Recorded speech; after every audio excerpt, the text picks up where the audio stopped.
Les fameuses graines de chia. Depuis quelque temps, ces petites graines envahissent nos rayons et nos recettes. Elles sont décrites comme le dernier super aliment qu'il faut absolument consommer. Mais que sait-on réellement sur les graines de chia? Permettent-elles vraiment d'apporter tous les bienfaits qu'on lui confère? C'est ce que nous allons tenter de découvrir dans cette vidéo. Mais avant toute chose, pense à t'abonner et activer la cloche des notifications pour ne pas louper les prochaines vidéos. Les graines de chia font partie de la même famille que la menthe et sont cultivées principalement en Amérique centrale. Ces graines de couleur brune ou blanche possèdent de nombreuses qualités nutritionnelles qui semblent particulièrement intéressantes dans un objectif de bonne santé.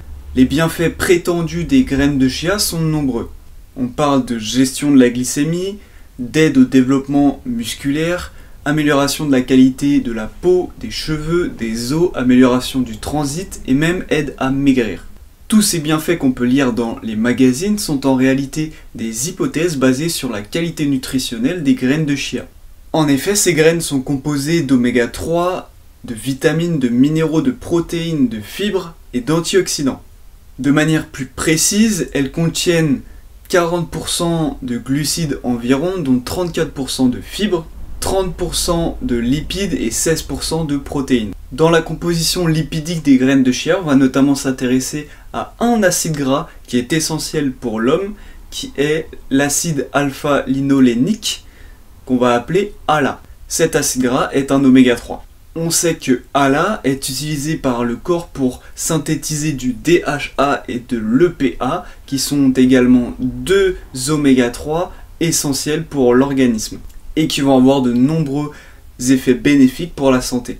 À partir de là, beaucoup vont se dire « Ok, moi j'arrête de consommer des poissons gras pour avoir mes oméga 3 puisque je peux consommer des graines de chia qui vont m'apporter tout ce qu'il faut. » Cependant, les poissons gras comme le saumon contiennent du DHA et de l'EPA, contrairement aux graines de chia qui n'en contiennent pas. Mais attendez, un petit peu plus haut, je vous ai dit que le ALA pouvait se convertir en DHA et EPA, donc il n'y a pas de problème. Eh bien en réalité, on n'est pas sûr que dans tous les cas, le ALA va forcément convertir en DHA ou EPA. En effet, comme tous les acides gras, il va pouvoir servir sur trois processus. Le premier cas est que l'acide gras va servir de substrat dans la bêta-oxydation, c'est-à-dire tout simplement qu'il va le servir à fournir de l'énergie. Le deuxième cas, c'est que l'acide gras va servir de constituant des membranes de l'organisme. Et enfin, on a un troisième cas où cet acide gras va pouvoir se convertir en EPA ou DHA. Savant cela, voyons si ALA, contenu dans les graines de chia, permet de convertir suffisamment d'EPA et de DHA. Dans une étude menée sur 7 semaines chez des femmes ménopausées, qu'on a supplémenté de 25 grammes par jour de graines de chia, a permis de démontrer qu'il y a eu une augmentation de 30% du taux plasmatique d'EPA. Cependant, il n'y a eu aucune augmentation, voire une légère diminution du taux de DHA.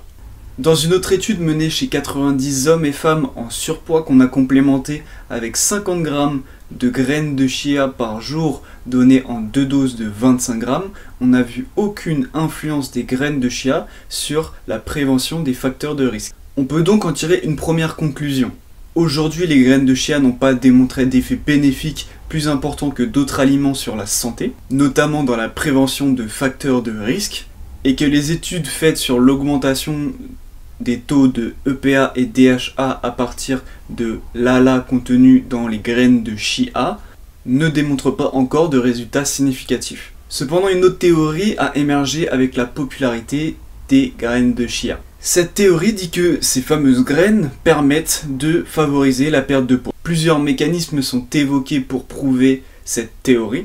La première est que les graines de chia contiennent une quantité importante de fibres qui permettent d'absorber l'eau. En effet, ces graines peuvent absorber jusqu'à 14 fois leur poids en liquide. C'est notamment pour ça qu'elles sont particulièrement utilisées dans tout ce qui est smoothie ou porridge par exemple. Ensuite, étant donné que les graines de chia ont une teneur importante en fibres et en protéines, il paraît logique que cet aliment va stimuler la satiété. Mais est-ce que cela est suffisant pour favoriser une perte de poids, surtout dans les quantités où nous la consommons? L'étude que j'ai citée tout à l'heure où on avait les personnes en surpoids s'est également intéressée à la capacité des graines de chia à favoriser la perte de poids. À part la supplémentation en graines de chia, rien n'a été fait par les sujets pour perdre du poids. Et évidemment, les résultats n'ont montré aucun changement significatif sur la perte de poids ni sur le changement de composition corporelle, et l'étude a été pourtant faite sur 12 semaines. Pour conclure, aujourd'hui la recherche ne s'est pas encore assez intéressée aux graines de chia et à leurs effets. Ce qui est sûr, c'est que pour l'instant, ces graines de chia ont des effets prometteurs, mais n'ont pas encore été démontrés. Faut-il pour autant ne pas en consommer? Non. Vous pouvez en consommer sans problème.